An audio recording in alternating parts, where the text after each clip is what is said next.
A storeroom broke out into fire due to short circuit at around 8:45 p.m. on the 30th of November 2021.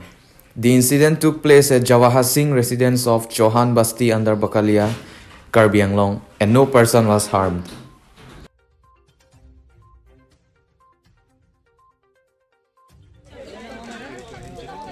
ना नहीं खाओ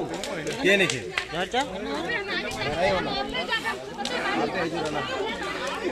ना करना के बारे दाम के बारे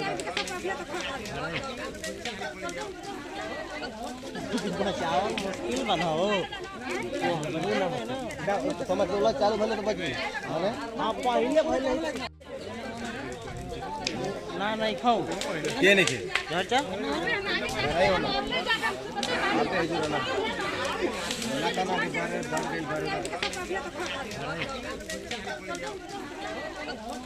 बड़ा चावल मुश्किल बनाओ समझ लो चालू भले तो बची हां पहले भले ना नहीं खाओ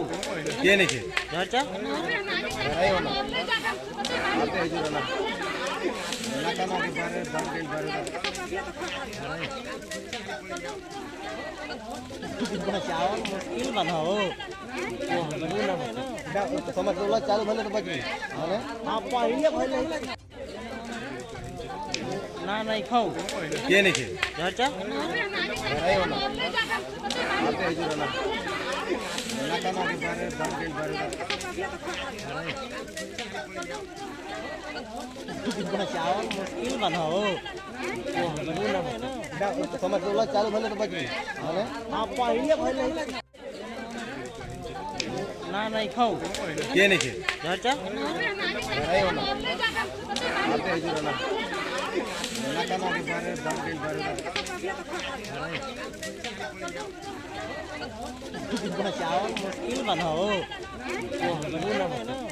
समझ लो चालू भले तो बची हां पहले भले